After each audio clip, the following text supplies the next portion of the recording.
Obrigada pela presença, um dia lindo desse, né? E nós vamos falar de um tema bastante, para mim, bastante importante, porque eu sou psiquiatra da infância, cuido de crianças muito pequenas há muitos anos e vem crescendo muito o número de adolescentes e adolescentes mais jovens, né? A partir aí de 10, 11 anos, com sintomas, sinais de transtorno bipolar e depressão. Para começar a falar um pouquinho de transtorno de humor são enfermidades, são transtornos onde existe uma alteração de humor, seja para depressão, seja para mania, seja para exaltação ou para o que a gente chama de uma letargia, de uma tristeza. Isso é depressão. Então, é uma doença que oscila e tem dois polos, pelo menos, que é a depressão e a mania ou hipomania.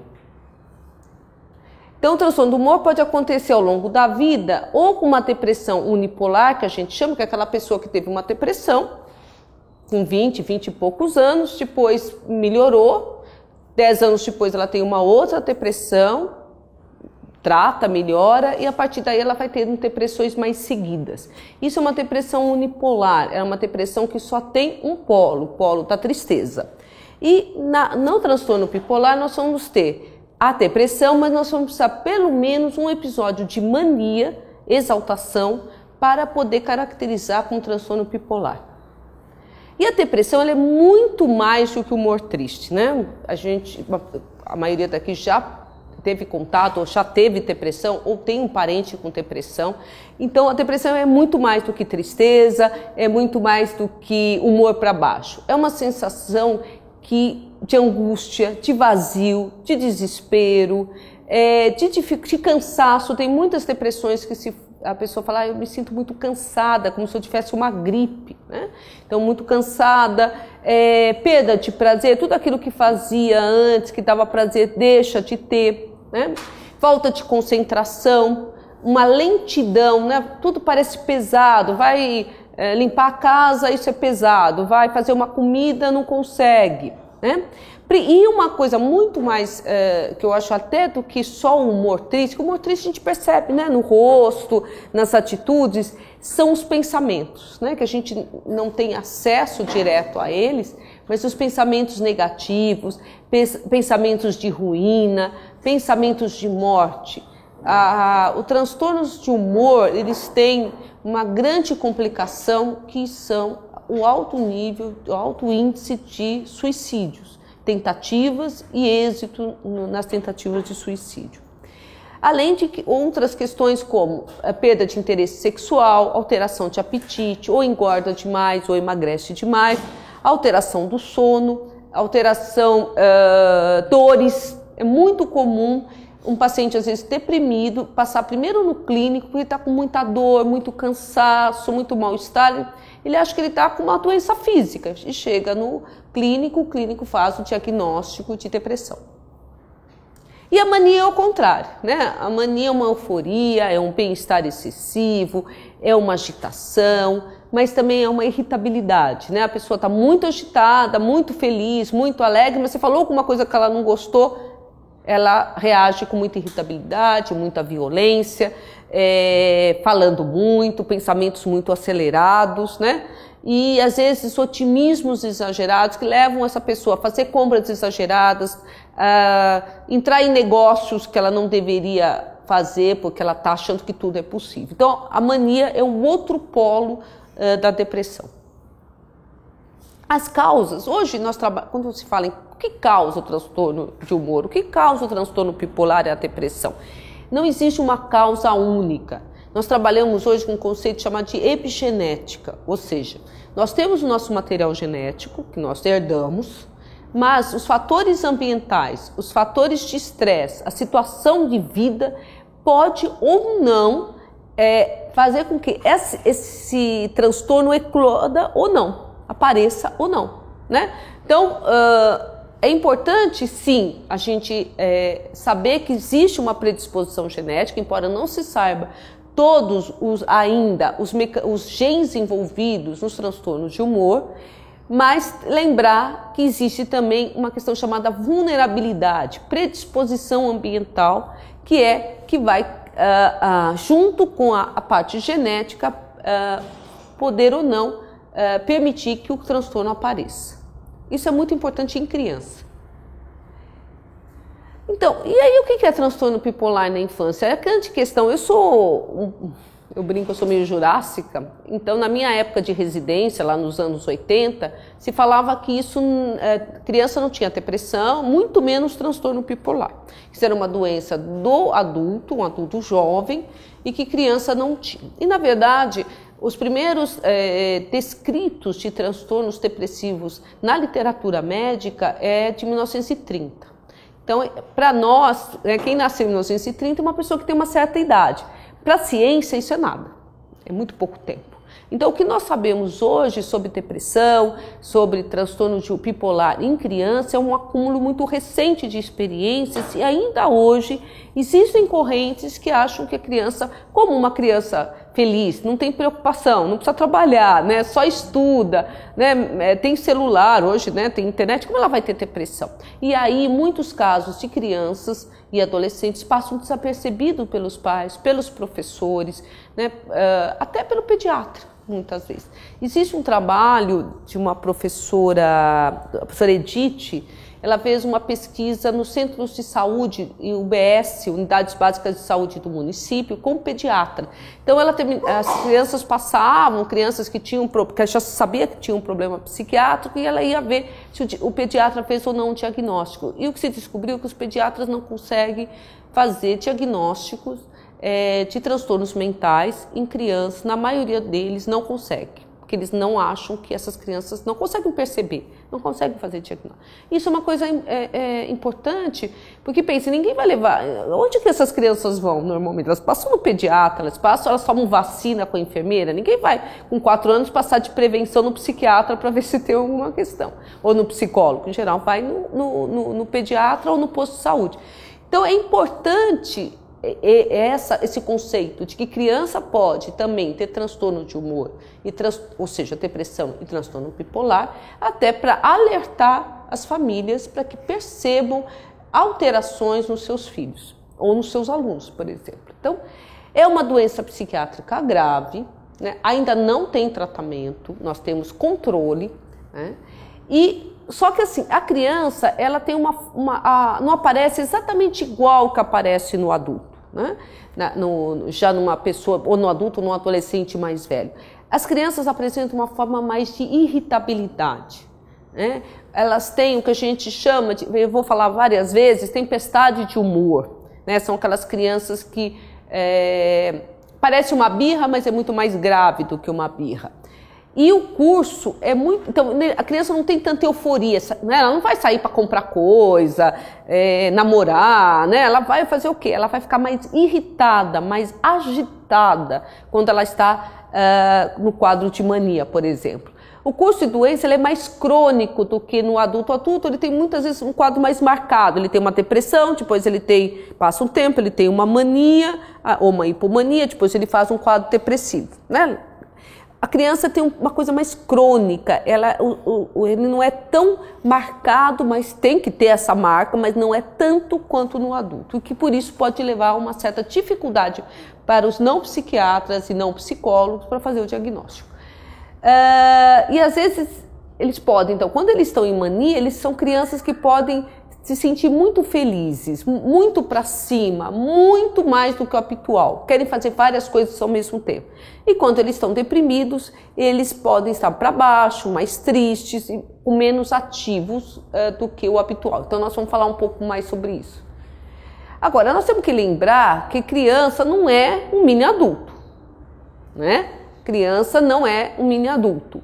E esse é um problema interessante porque... a criança, eu até estava dando uma aula outro dia e estava estudando um pouco sobre a adolescência. E a adolescência é um termo que começou a aparecer só depois da Revolução Industrial. Porque até aí, ou as crianças morriam muito jovens, não chegavam na adolescência, ou na adolescência já trabalhavam e aí não tinha. Então esse termo adolescência, como hoje nós entendemos que tem uma fase de criança e o adulto tem alguma outra coisa, uma outra idade, isso é muito recente também, né?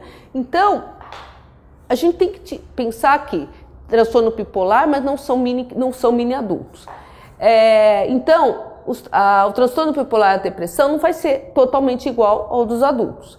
E nós temos que reconhecer e permitir, eu falo sempre, permitir que as crianças possam adoecer, né? A gente sair daquela ideia de que a criança é um ser, que isso é uma coisa da modernidade, né? Criança extrema. Vocês lembram em 1960, não sei, quem é um pouco mais velho lembra, em 1960, tinha concurso de bebê Johnson, né? Os bebês eram fofinhos, gordinhos, olhinhos azuis, loirinhos, né? Ganhavam prêmios naquela época. Porque se imaginava naquela época que as crianças, pós-guerra, né? Que as crianças deveriam ser extremamente felizes. Era isso que se esperavam das crianças, né? Por que falar de transtorno bipolar na infância e na adolescência? Por que isso é importante em números? Né? Uma coisa muito importante quando a gente fala em transtorno é saber quantas pessoas têm esse problema, porque isso vai levar à questão de políticas públicas, inclusive. Né? Uma boa maneira da gente convencer os gestores de saúde que precisa de tratamento é falar, olha, se você não tiver uma política, vai ter X pessoas que vão ter problema. Então, ao longo da vida, nós temos, tanto em adulto como em adolescentes, 1,5% a 2% de possíveis pacientes que tenham transtorno de humor, transtorno bipolar, transtorno depressivo. Mas o mais interessante é aqui.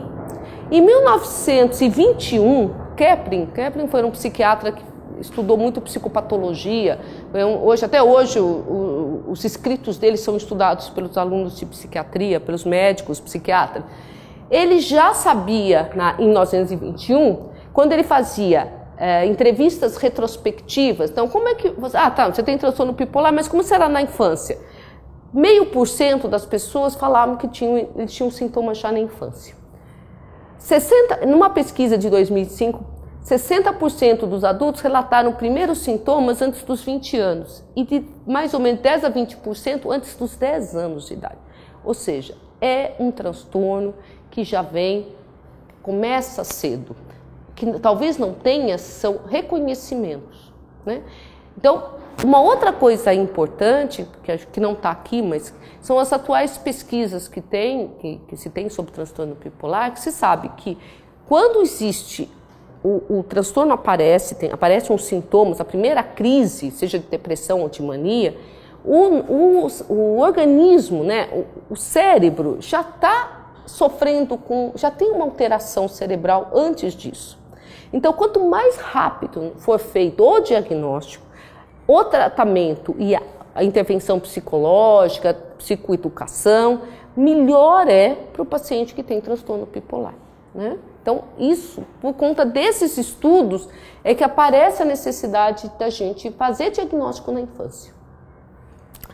Mas o pico é entre os 15 e 19 anos. Existe um estudo, que acho um dos poucos estudos brasileiros, da professora Tramontina, ela é da Universidade Federal do Rio Grande do Sul, e ela encontrou numa população de estudantes da Grande Porto Alegre uma taxa alta, 7,2. Né? 7,2. Então, eu acho que essa taxa é muito alta, mas já mostra que isso aqui para mim é um sinal de alerta. A gente precisa estudar melhor isso para ver entre o 1,5 e 7,2 o que realmente está acontecendo com as nossas crianças.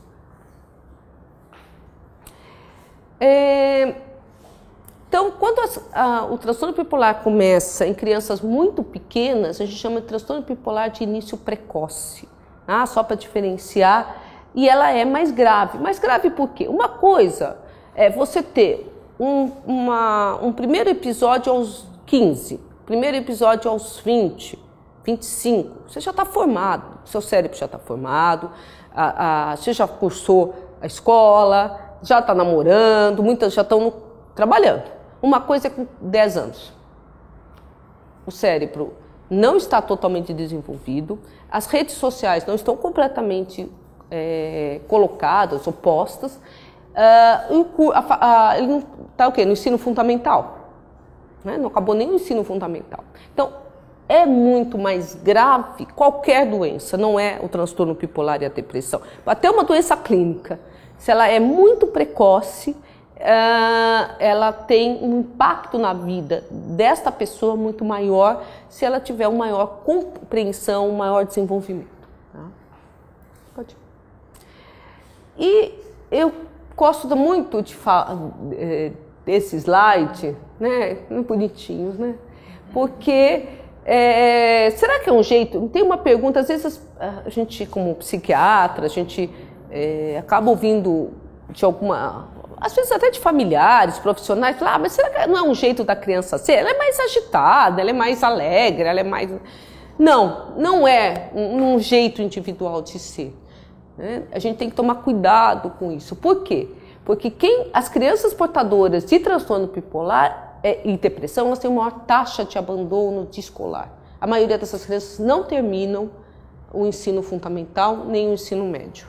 Tá? Elas se matam. Outra questão que muito pouco divulgada, mas vem crescendo muito o número de adolescentes que estão se suicidando e por métodos violentos, né? Então, principalmente meninos por enforcamento e tiro, meninas por ingestão de comprimidos e cortes né, de pulsos e tudo.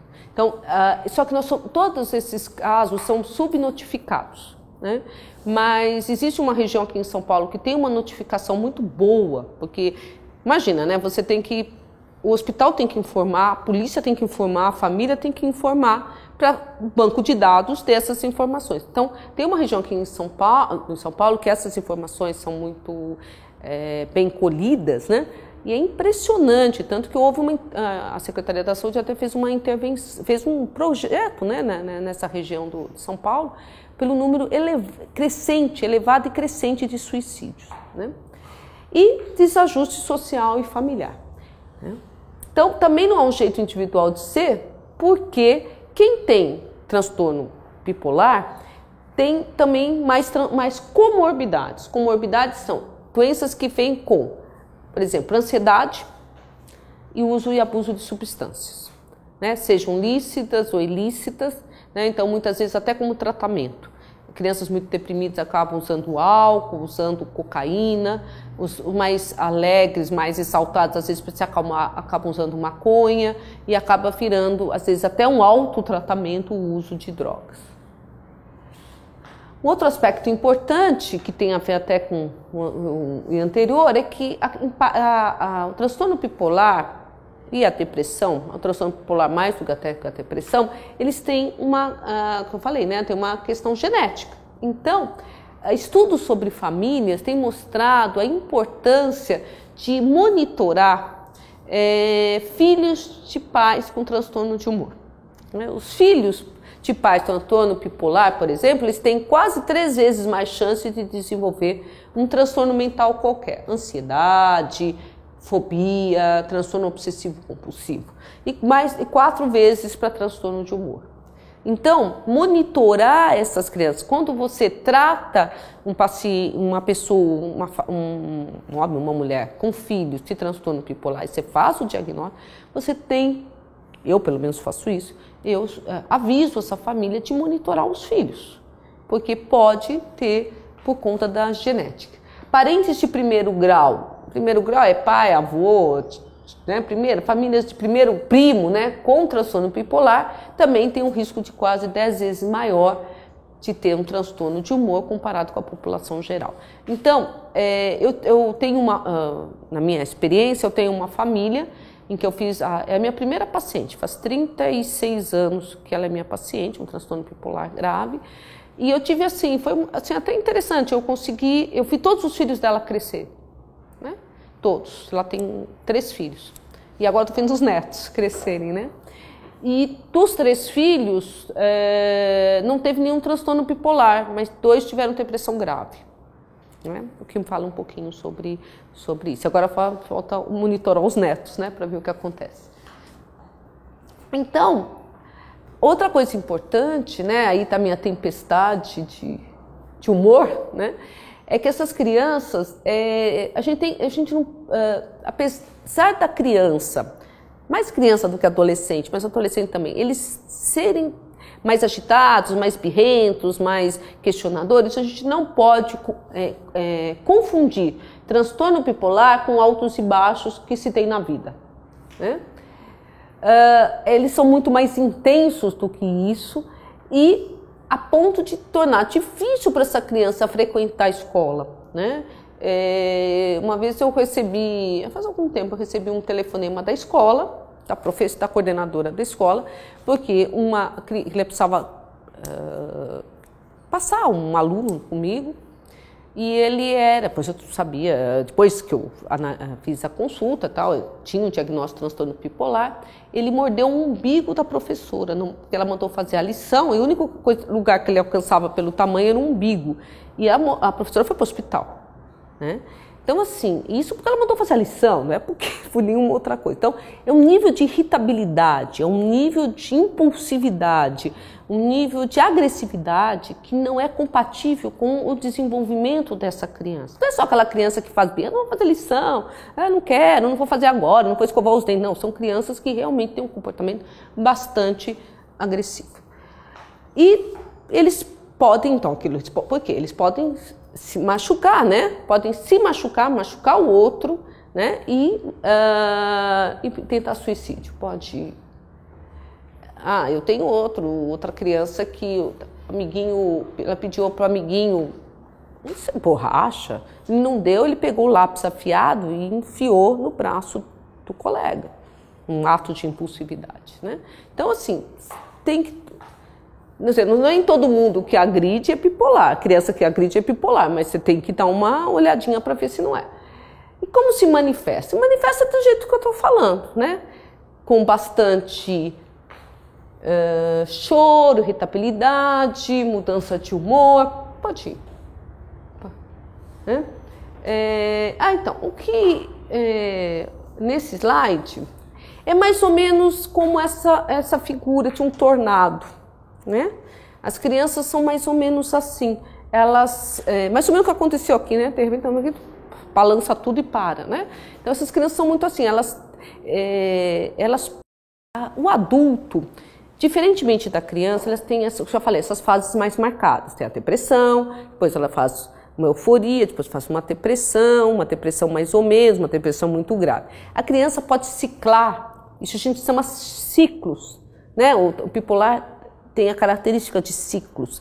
A criança, ela pode ter esses ciclos no mesmo dia, vários, a gente chama de ultracicladores. Tá?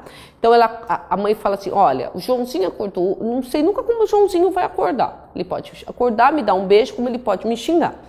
Aí depois ele vai tomar café, também não sei se ele vai ficar bem ou se ele não vai. Aí vai para a escola, eu morro de medo, porque eu não sei se ele vai bater num coleguinho ou não, e aí ele volta, se eu mandar fazer a lição e tomar banho, ele pode quebrar a porta do armário. Então são crianças que vão ciclando ao longo do dia.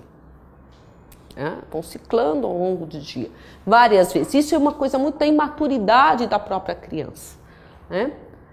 Mas tem que ser, na hora que ele cicla, tem que ser intenso o suficiente para fazer o diferencial de uma simples birra. Pode ir. Até aqui, tudo bem? Vamos falar um pouquinho de mania. Essas figuras representam bem o que a gente vai falar. São crianças, adolescentes que são muito exaltados, muito agitados, ou com uma visão distorcida muitas vezes de si mesmo, achando que tem poderes, tem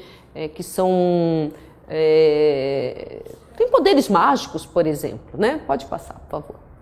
Então, no quadro em que eles estão mais maníacos, eles se sentem muito felizes, de uma forma incomum, um pavio curtíssimo, falam muito rápido, sobre um monte de coisas ao mesmo tempo. É muito interessante ver redação de criança em fase maníaca na escola. É uma coisa que não dá para entender, né? Não tem começo, não tem meio, nem fim, né? As ideias vão brotando, né?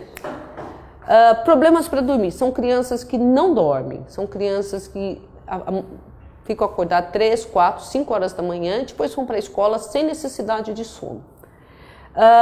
Tem dificuldade para se concentrar e muitas vezes o que acontece? Vem para a gente como um transtorno do déficit de atenção, e não é.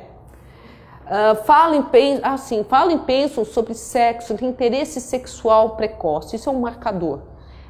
Um dos marcadores do transtorno bipolar na infância e no adolescente é a insônia e interesse sexual acima do esperado para a idade. E fazer coisas arriscadas, né? Acham que tem poder, que podem fazer qualquer coisa, são impulsivos. Mas sempre tem que levar a prejuízo acadêmico, social e ou familiar. Acho que pode passar. Então, um resumo, né? Fuga de ideia. O que é fuga de ideia? Pensa uma coisa, então tá falando que foi, eu fui para a escola hoje, mas o meu amiguinho hoje não me emprestou o lápis, mas a professora me brigou comigo porque eu não fiz lição, mas e quanto que a gente vai no McDonald's mesmo? Isso é uma fuga de ideias. São ideias que vão se somando sem um fio condutor, né? Isso é fuga de ideia. Dificuldade para compreender pensamento, distração, desatenção, uma diminuição de crítica. Vocês vão ver uns exemplos. Impulsividade. Pode ver. E os exemplos? Vamos para os exemplos que eu acho. E são todos exemplos reais, só troquei os nomes, tá?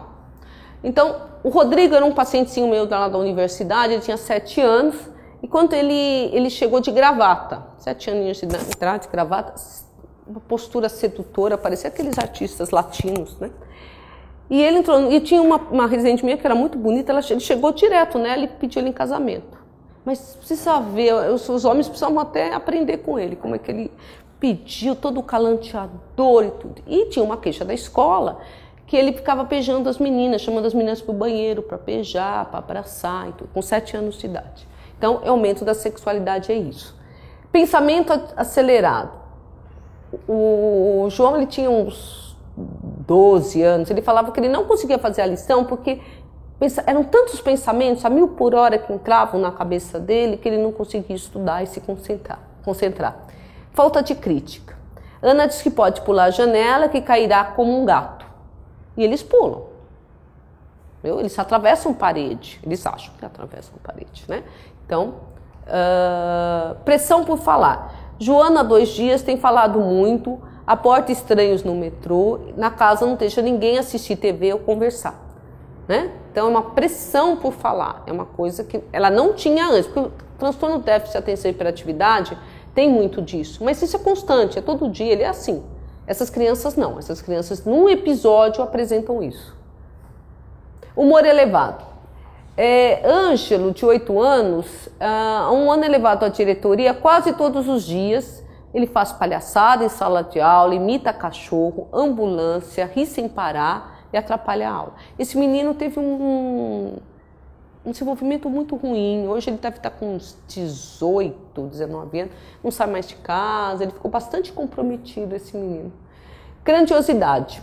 Roberto, de 12 anos, enfrenta os professores dizendo que não irá fazer a lição, pois ele sabe mais que o mestre.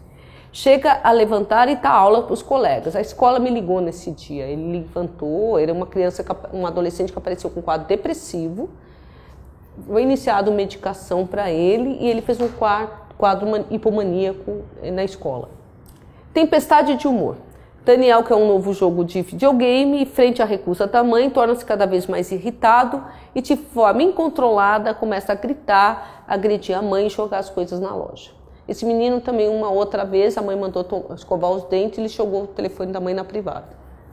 Para vocês verem o nível de impulsividade, né? Aumento de energia e atividade. Helena, após 4 dias de tristeza e falta de energia, passou a ficar muito ativa. Fazia várias coisas ao mesmo tempo, não queria dormir, pois tinha muita vontade de brincar e falava sem parar. Tá? Ok? Até aqui? Depressão. A depressão, eu acho até que, não sei se é mais... No adulto, acho que é mais fácil perceber, né? Mas na criança, nem sempre... porque a criança não fica deprimida que nem o adulto, que na cama, jogado, sem escovar dente, sem trabalhar, né? Não é assim, a criança não tem essa característica, né? Ela fica triste, mas ela fica de novo muito irritada, A criança deprimida fica mais irritada a maior parte do tempo. E ela costuma ir decrescendo as atividades dela. Então, se ele brincava no prédio, não brinca mais, passa a não atender o telefone dos amigos, passa a começar a não ir para a escola, chega na escola, passa mal, volta para casa, alterna, inverte o dia pela noite, passa a ficar dormindo de dia, acordado à noite, né?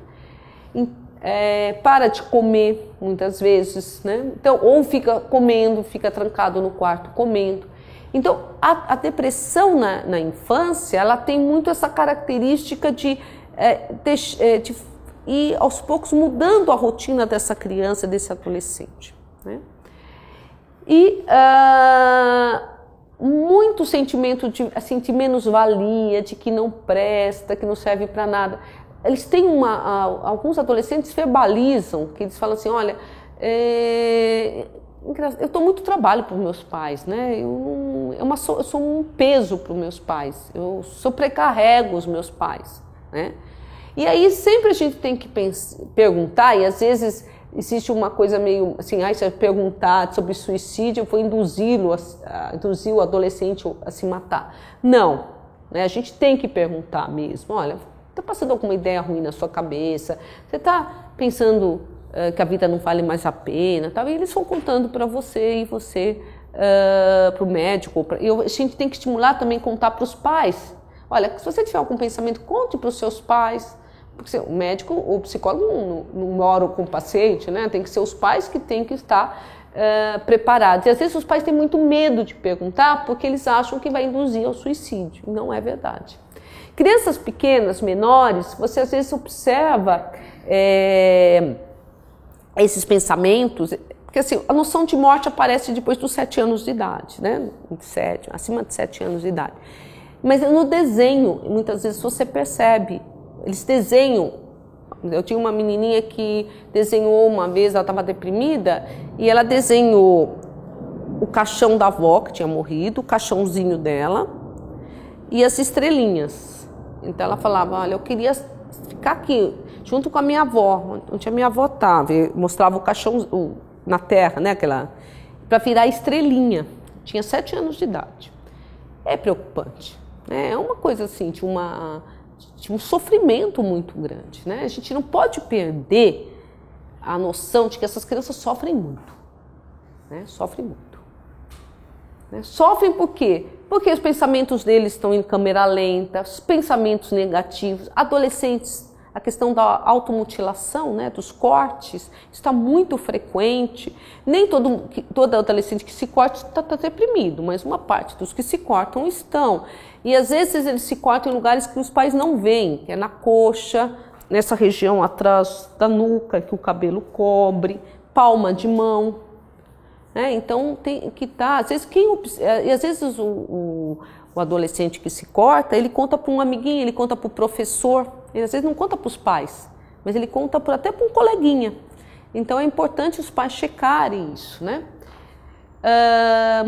Eles têm adolescente deprimido e criança tem muita queixa, dor de cabeça, dor de barriga, mal-estar, né? Queixas físicas, né?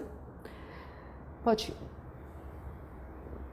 Então aí é isso, um resumo do comportamento. Em resumo, eles se sentem cansados, lentos, com baixa energia, se recusam para a escola, isolam-se do amigo, descuidam da higiene, né? Alteram o padrão do sono, do apetite e a parte sexual, né? As adolescentes também, que já namoram, não têm mais vontade de namorar. Então, isso é importante, que eu falei que apesar o transtorno bipolar na infância tem que ter episódios, nem que seja no mesmo dia, vários. Então, isso aqui foi um estudo, não vai dar tempo de falar sobre tudo isso, mas há alguns anos se tentou uma nova classificação para o transtorno de humor, porque tinham duas escolas americanas que brigavam pelo melhor diagnóstico de transtorno bipolar na infância. Então eles seguiram crianças com irritabilidade ao longo de 10 anos. E eles observaram que a irritabilidade episódica, então não é que aquela criança está constantemente irritada, no início da adolescência, né, no início da adolescência e na adolescência, quanto cresce, a maior probabilidade de ter transtorno bipolar. Aquela criança que tem uma irritabilidade crônica, ela é irritada, em geral elas vão para depressão. Então existe uma diferença entre as irritabilidades na infância e na adolescência. Tá? O diagnóstico é clínico, não existe exames, imagem, nada, é clínico. E aí é o problema. Eu acho que é o grande problema da psicologia, da psiquiatria, que nós trabalhamos com diagnósticos baseados em sintomas relatados, no caso de criança, pelos pais, muitas vezes, né? Até porque, para você tirar uma história da criança, tem que ter uma habilidade para isso. Então, o importante é que, então, o diagnóstico é feito clínico, em geral, tem que ser por um psiquiatra, eu acho que tem que ser por um psiquiatra, mas o clínico e o pediatra podem ter uma suspeita e encaminhar para o psiquiatra. Falando do diagnóstico clínico, né, o diagnóstico médico. Então, e como é que é feito o diagnóstico? Conversando com a família, conversando com a escola, com a criança, né? E eu sempre encaminho para avaliação e acompanhamento psicológico. Né? Então, o diagnóstico é baseado nesse monte de olhares, né? Por quê? Até porque, pode passar outro, existe esse problema, nós temos que separar o que é transtorno bipolar, fazer um diagnóstico diferencial, que a gente chama, ou diagnóstico associado, que chama comorbidade, né? E essas são as mais comuns. Transtorno de déficit de atenção, abuso de substância, transtorno obsessivo compulsivo, transtorno de conduta, transtorno desafiante de oposição e o pânico. É muito comum adolescente que vai ter um quadro de transtorno bipolar começar com um quadro de TOC. Acho que a Yara até vai falar melhor sobre isso. De TOC, né? Eles começam a ter colecionar coisas, ou pensamentos repetitivos, e depois aparece o primeiro episódio do transtorno de humor. Como é feito o tratamento? Não há cura, já falei, tem controle, né? Muitas vezes nós temos que usar, e a maioria das vezes nós usamos medicamentos que são usados para adultos, isso é um problema, né? Porque a maioria dos medicamentos não estão aprovados para uso em criança. Mas o tratamento medicamentoso, que a Yara vai falar agora da terapia, vão ajudar a controlar os sintomas, né? E a melhorar então o estado dessa criança, né? Até para que possa a terapia funcionar, que a escola, que ela consiga ir para a escola, né? E possa então voltar à normalidade. A terapia, ela que é a segunda parte da nossa aula, ela é imprescindível, né? Não se medica a criança, a meu ver, sem colocá-la em terapia, né? Porque a criança precisa aprender, entre outras coisas, a lidar com seus sintomas, né? Lembra que eu falei que o cérebro ainda não está totalmente desenvolvido? Então, a terapia vai ajudar que essa criança entre em contato com a doença, com esse cérebro pouco desenvolvido ainda e as demandas da vida. E a terapia vai fazer essa costura. Ok? Então, a Yara vai falar dessa costura que é necessária. Então, um pouquinho da diferença, então, do olhar do psiquiatra e do olhar do psicólogo para essa questão do transtorno bipolar, da depressão, do tratamento, na verdade. Nosso olhar ele é muito semelhante no que diz respeito ao tratamento, à qualidade de vida, o que a gente quer para essa criança, para esse adolescente e até mesmo para um adulto, vale o mesmo olhar, tá? A grande diferença qual é? É que o psiquiatra ele vai olhar muito para a topografia, para o sintoma, o que está acontecendo, o que está manifestando. Então, o psiquiatra ele vai olhar muito para essa questão e essa questão ela é construída, como a Sônia tinha acabado de falar, que tem escolas, né, na psiquiatria. Então, como é que isso tudo é construído? É construído de uma forma que eles pegam de uma população geral uma média e eles classificam, olha, se a maioria das pessoas que tem determinado sintoma tem esse tal problema, no caso, depressão ou transtorno bipolar.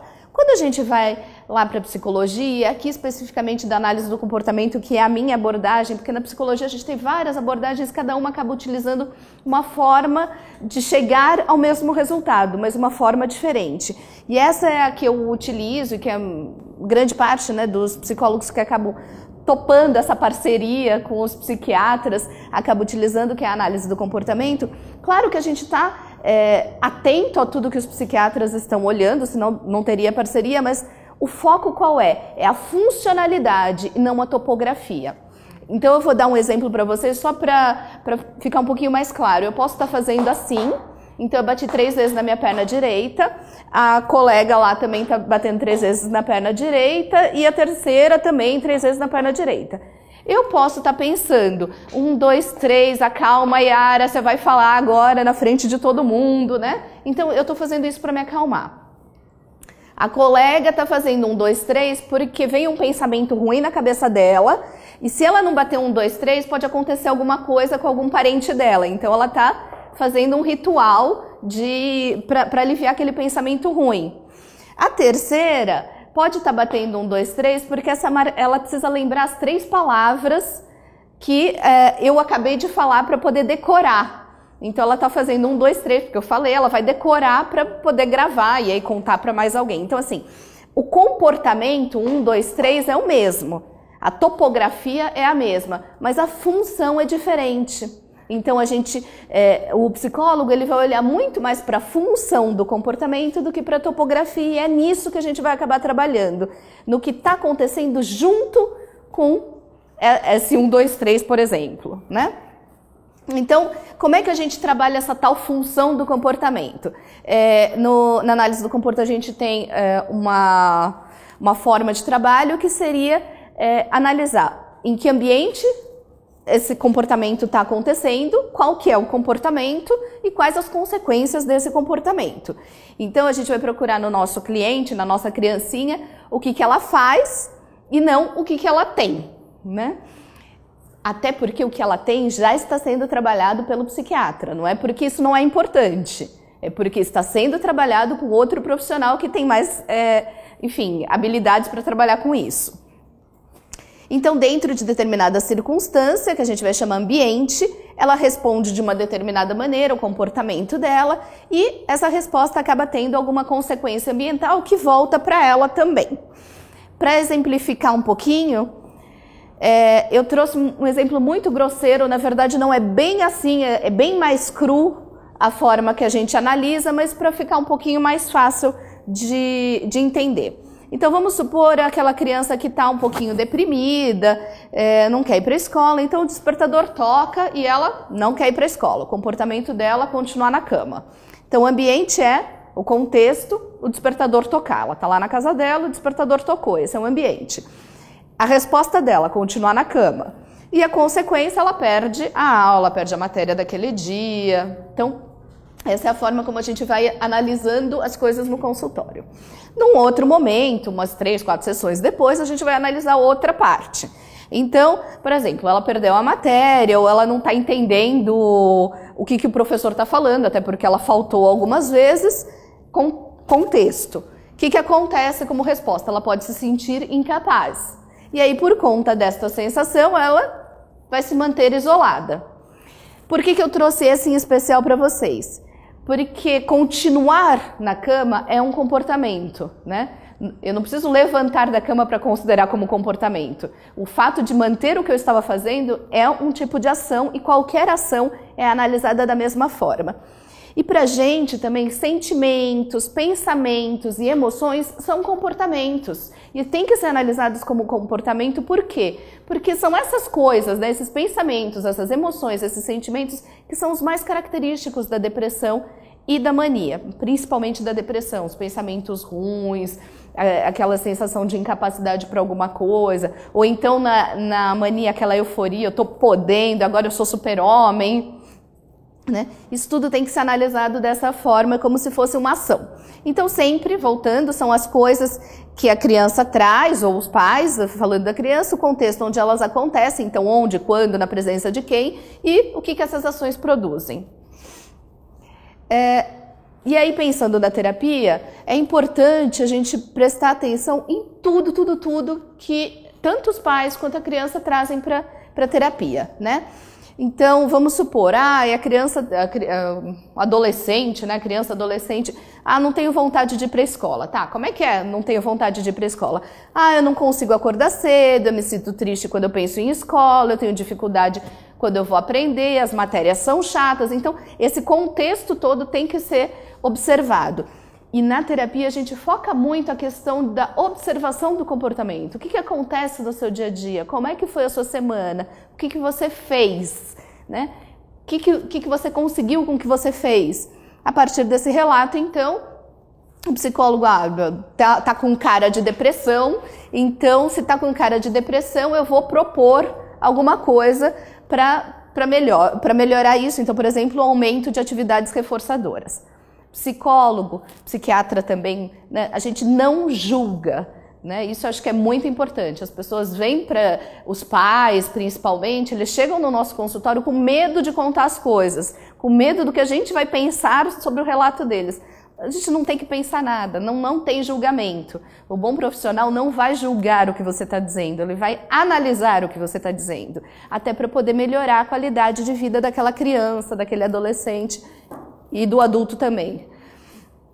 E como é que funciona, né? Então, tudo que se fala é levado em consideração, passado, presente, futuro, tudo é levado em consideração. O que você fez lá no passado é importante, não é o foco, mas é importante, né? Por que não é o foco? Porque o comportamento ele é dinâmico, né? Então, o foco é sempre o presente, mas eu preciso saber o que aconteceu lá atrás. Da mesma forma, o valor também das consequências, eles vão mudando. Então, aquela antecedente, resposta, consequência que eu falei para vocês, isso vai se alterando ao longo, né, da vida, até dos momentos. Eu brinco no consultório que o bebezinho, quando está com fome, ele quer leite, ele fica chorando e se esperneia, e rapidinho a mãe dele desconfia que é leite, vai lá e dá o peito, a mamadeira, enfim. Hoje, se um de vocês aqui começar a chorar do nada, espernear que nem um bebê, a última coisa que a gente vai pensar é que vocês querem leite ou estão com fome, né? Porque não faz mais sentido. É o mesmo comportamento, mas ele não faz mais sentido. Ao longo do tempo ele vai se modificando. Então, enquanto o paciente vai falando, ou os pais da criança vão contando para o terapeuta o que está acontecendo no dia a dia daquela criança, o terapeuta ele vai criando hipóteses, vai procurando mais informações. Então, mas me explica um pouquinho mais sobre isso, como é que é mesmo tal coisa. E aí ele vai testar essas hipóteses e propor algumas estratégias para mudança. Tem como a gente mudar a consequência? Tem. Mas eu não mudo só a consequência, eu preciso mudar alguma coisa que acontece antes. Então, o nosso trabalho é alterar ou a sua ação ou o ambiente onde essa ação está sendo manifestada, né? Então, a gente vai trabalhando sempre em cima disso. Bom, se é nesse ambiente que a sua ação se manifesta, então vamos alterar alguma coisa desse ambiente. Aí a sua ação provavelmente vai ser outra, ou a mesma ação num ambiente diferente tem consequência diferente, e assim a gente vai trabalhando aos poucos. E a gente pode começar até pela questão psicólogo e criança. Às vezes a criança chega, todo adulto que vai conversar com ela começa a gritar, reclamar, ela não quer conversar com o adulto, ela só quer brincar. Então, a gente já começa a trabalhar isso no próprio atendimento do consultório. Olha, tudo bem, você vai ficar um tempinho aqui comigo na sala. mas não quero. Então, a gente vai discutindo, propondo, criando um ambiente diferente do ambiente padrão dela para que ela consiga ficar os 40, 50 minutos lá no atendimento. Isso vai garantindo a generalização dos estímulos, o aprendizado. Quais são os propósitos, então? Por que é tão importante fazer essa tal dessa terapia, né?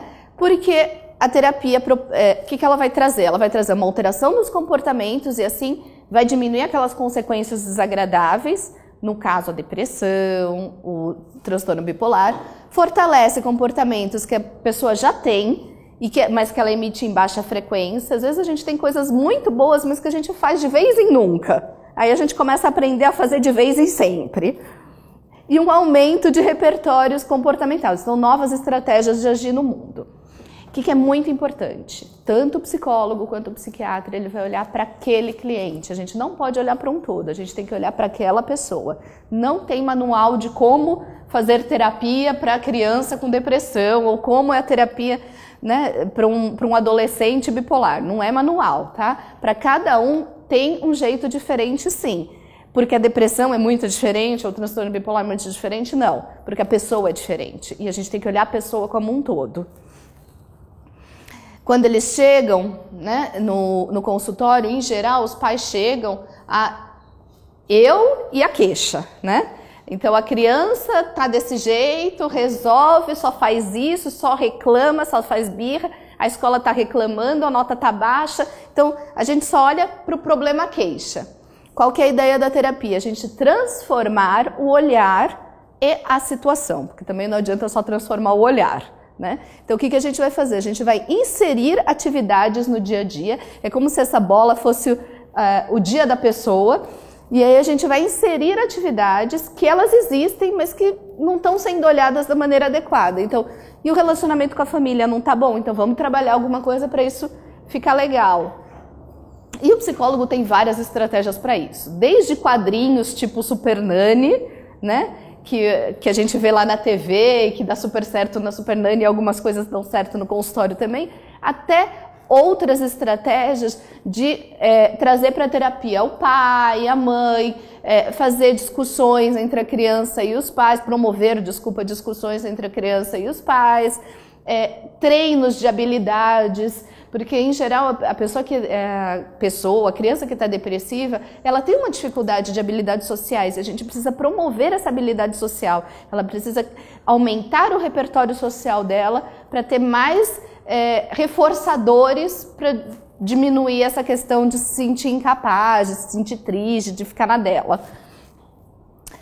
Resumindo, valorizar o repertório saudável e não o problema queixa, né? O problema queixa ele existe, ele está sendo tratado com a medicação nesse momento, né? A gente imagina sempre uma parceria, então a medicação vai ajudar no tratamento da depressão ou do transtorno bipolar, mas não adianta ficar só na medicação. Por quê? Porque a medicação, se você tira e não muda nada no seu ambiente, a criança vai voltar a ter o mesmo problema. Então eu preciso ter uma alteração ambiental, uma alteração comportamental daquela criança para que, com isso, ela possa diminuir a medicação dela e também diminuir as idas à terapia, né? Diminuir a terapia.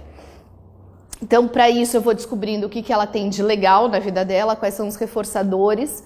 Então, o que ela tem de atividades prazerosas na vida dela, o que ela gosta, o que ela faz, como é que funciona o dia a dia dela. E desenvolvimento de repertório para observação de novos reforçadores. Então, eu descubro, de repente, que essa criança, uma vez, X na vida dela, ela entrou numa piscina e ela adora água. E quando ela está na água, algumas coisas são melhores para ela. Então, por que não incentivar uma natação, por exemplo? Né? Então, se para ela é legal, vamos incentivar coisas que são legais. Fazer natação resolve depressão? Nunca.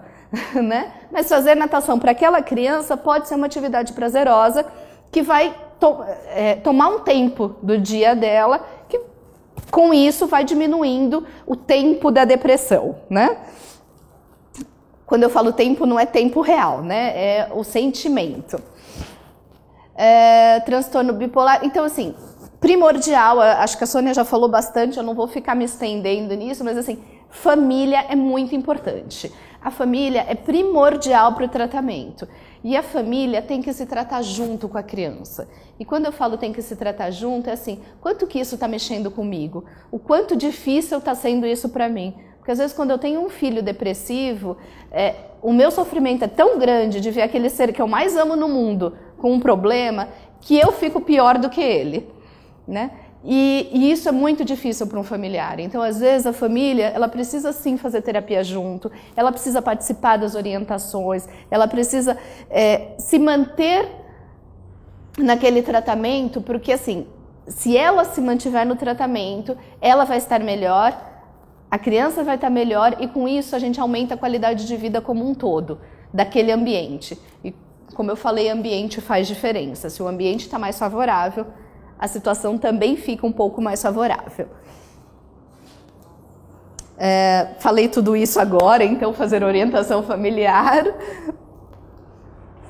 também é que a gente foca muito na terapia de família, porque a família às vezes larga aquela, ai meu, né, tá depressivo, ou é bipolar, então trata aí, né? Então já tá indo na terapia, já tá indo no psiquiatra, já faz, né, as atividades complementares da escola, porque não tá, de repente, se dando bem na escola, então chega, já fiz a minha parte, mas não é bem assim, né? Não são todos que pensam assim, ainda bem é a minoria, né?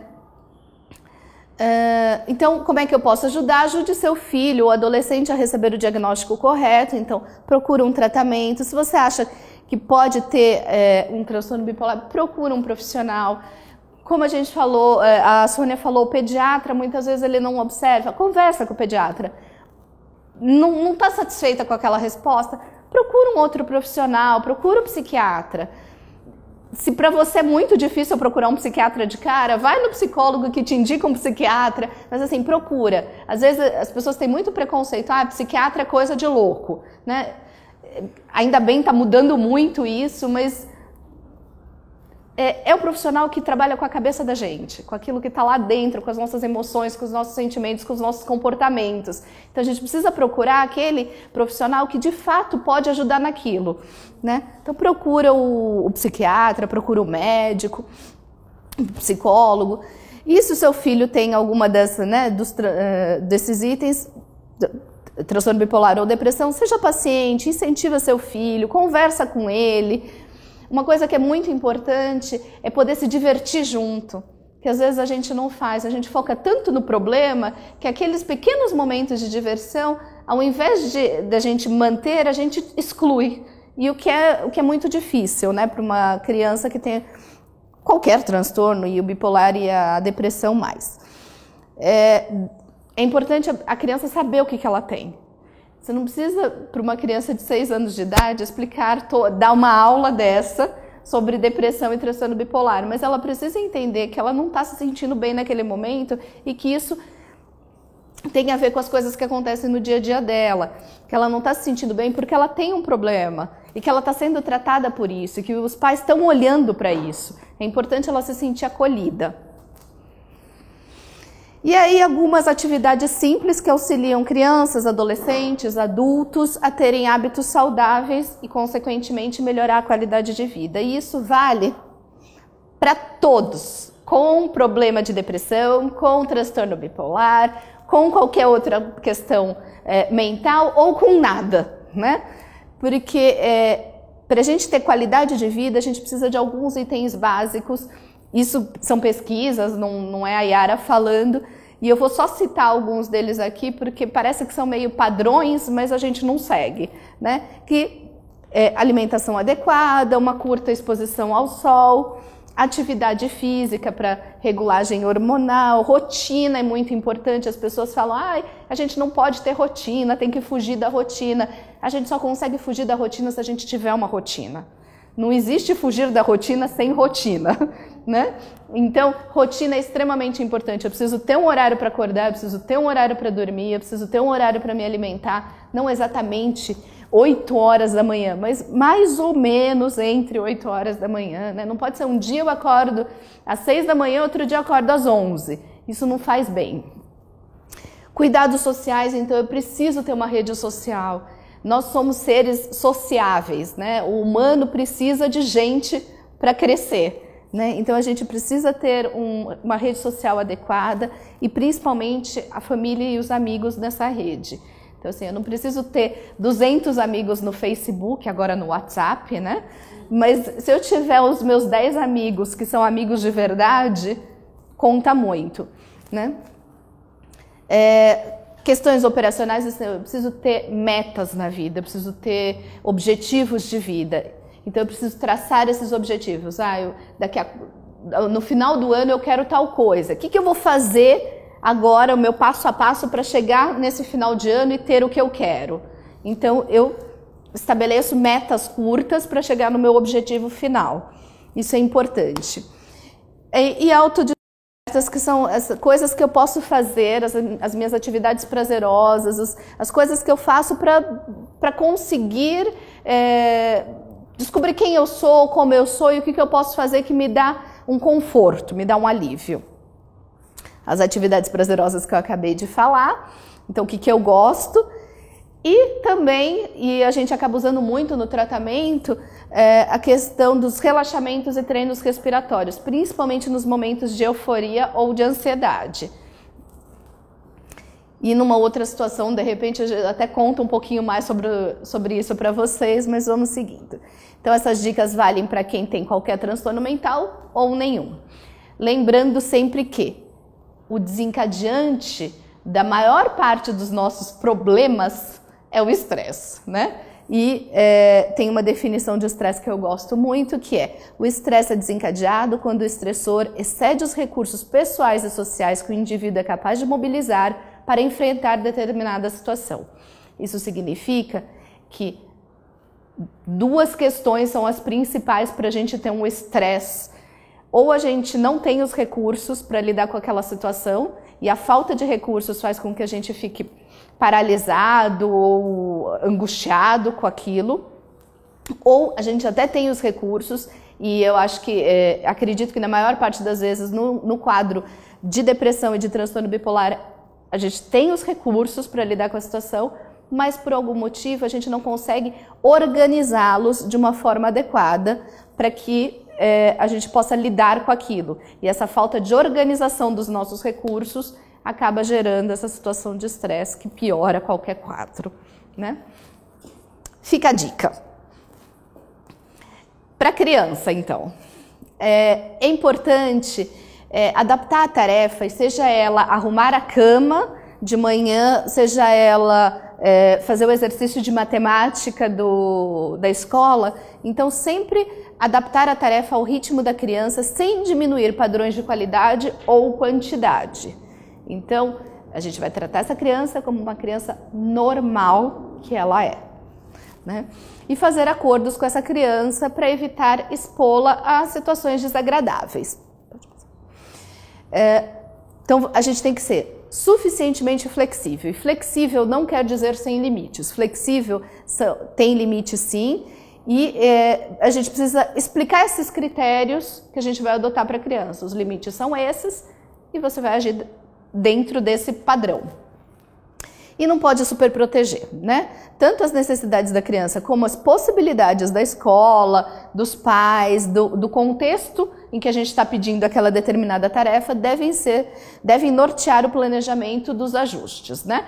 Então, se eu quero que a criança arrume a cama e ela não consegue arrumar logo que ela acorda, não tem problema.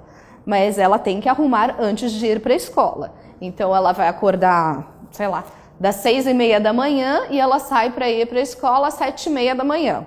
Então, ela tem entre 6h30 e 7h30 para arrumar a cama. Não existe a exigência de 6h30 em ponto a cama está arrumada. Mas tem um tempo que ela pode fazer isso. Esse é um exemplo, tá? Não necessariamente arrumar a cama, mas enfim, é só um exemplo para a gente pensar um pouquinho de como é que funciona isso. Estabelecer metas intermediárias, então, por exemplo, o arrumar a cama, né? Você não consegue arrumar a cama como um todo? Não tem problema. Primeiro você vai pôr o seu travesseiro no lugar e aí depois você vai pôr o lençol e depois você vai aos poucos estabelecendo as metas. Reduzir a pressão à tarefa, evitar a valorização do perfeccionismo ou seu oposto, tá? Eu não preciso ser perfeito para ser bom. E não é porque eu não sou perfeito que eu sou uma droga no mundo, né? E aí, pensando especificamente na escola, como é que eu faço para o meu aluno, né? Com o meu aluno que tem transtorno bipolar ou depressão? É importante os pais conversarem com a escola conversar entre si, então coordenador e professores, e os professores e coordenadores com o aluno. Isso, primeira coisa. Planejar reposições de aula quando por acaso a criança tenha que faltar para ir ao médico, para o tratamento.